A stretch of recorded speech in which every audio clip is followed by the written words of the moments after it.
एक नगर के राजा चंद्र के पुत्रों को बंदरों से खेलने का व्यसन था।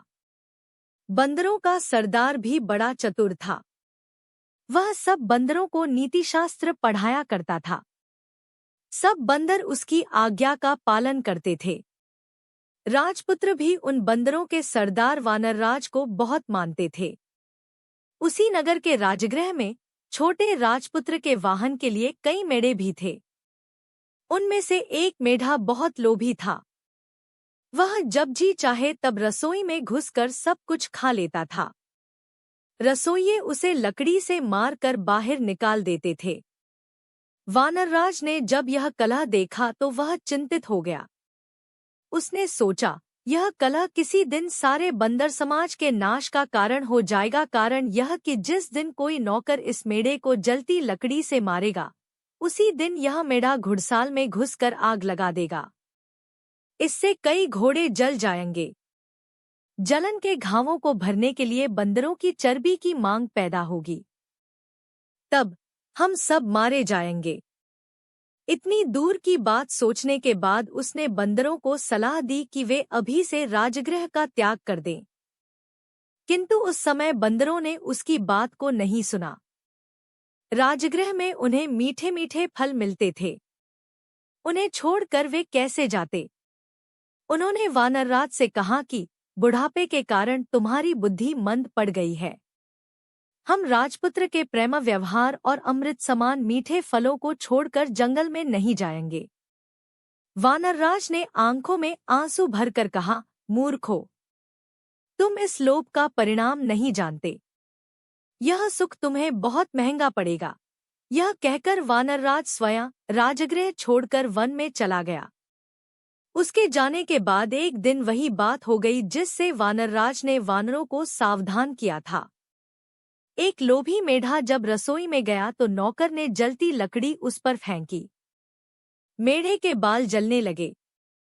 वहां से भागकर वह अश्वशाला में घुस गया। उसकी चिंगारियों से अश्वशाला भी जल गई।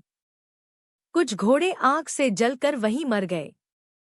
कुछ रस्सी तुड़ाकर शाला से भाग गए। तब राजा ने पशु चिकित्सा में कुशल वैद्यों को बुलाया और उन्हें आग से जले घोड़ों की चिकित्सा करने के लिए कहा। वैद्यों ने आयुर्वेद शास्त्र देखकर सलाह दी कि जले घावों पर बंदरों की चर्बी की मरहम बनाकर लगाई जाए। राजा ने मरहम बनाने के लिए सब बंदरों को मारने की आज्ञा दी। सिपाहियों ने सब बंदरों को पकड़कर लाठियों और पत्थरों से मार दिया। वानरराज को जब अपने वंशक्षय का समाचार मिला तो वह बहुत दुखी हुआ। उसके मन में राजा से बदला लेने की आग भड़क उठी। दिन रात वह इसी चिंता में घुलने लगा। आखिर उसे एक वन में ऐसा तालाब मिला जिसके किनारे मनुष्यों के पदचिन्ह थे। उन चिन्हों से मालूम होता था कि इस तालाब में जितने मनुष्य गए सब मर गए, कोई वापस नहीं आया। वह समझ गया कि यहाँ अवश्य कोई नरभक्षी मगरमच्छ है। उसका पता लगाने के लिए उसने एक उपाय किया। कमल नाल लेकर उसका एक सिरा उसने तालाब में डाला और दूसरे सिरे को मुख में लगाकर पानी पीना शुरू कर दिया। थोड़ी देर में उसके सामने ही तालाब में से एक कंठार धारण किए हुए मगरमच्छ निकला। उसने कहा, इस तालाब में पानी पीने के लिए आकर कोई वापस नहीं गया। तूने कमल नाल द्वारा पानी पीने का उपाय करके विलक्षण बुद्धि का परिचय दिया है। मैं तेरी प्रतिभा पर प्रसन्न हूँ। तू जो वर मांगेगा मैं दूंगा। कोई सा एक वर मांग ले। वानरराज ने पूछा, मगरराज, तुम्हारी भक्षण शक्ति कितनी है? मगरराज, जल में मैं सैकड़ों सहस्त्रों पशु या मनुष्यों को खा सकता हूँ, भूमि पर एक गीदड़ भी नहीं।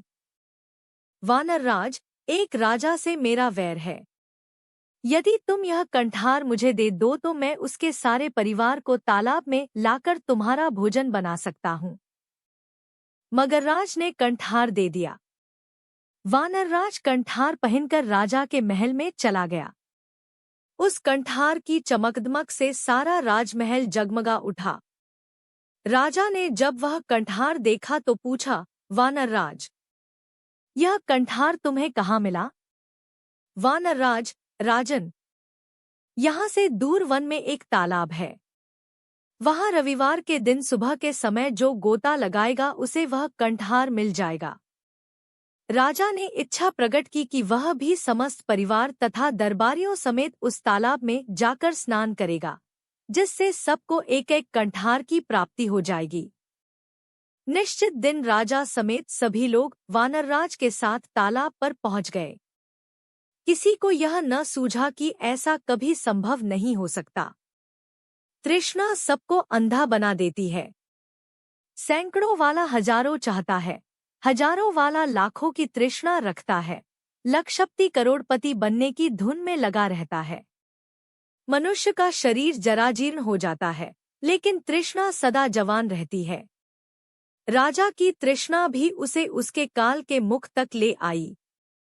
सुबह होने पर सब लोग जलाशय में प्रवेश करने को तैयार हुए।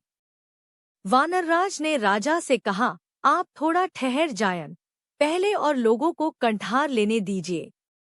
आप मेरे साथ जलाशय में प्रवेश कीजिएगा।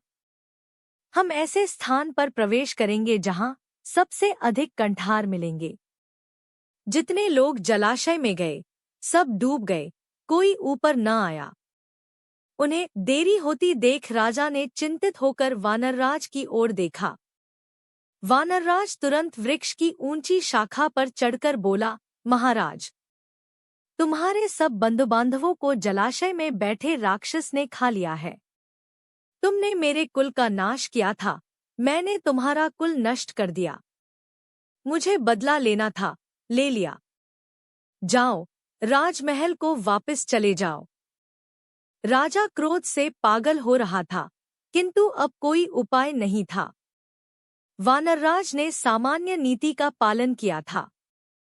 हिंसा का उत्तर प्रतिहिंसा से और दुष्टता का उत्तर दुष्टता से देना ही व्यावहारिक नीति है। राजा के वापस जाने के बाद मगरराज तालाब से निकला। उसने वानरराज की बुद्धिमत्ता की बहुत प्रशंसा की। सीख, लोभ बुद्धि पर पर्दा डाल देता है।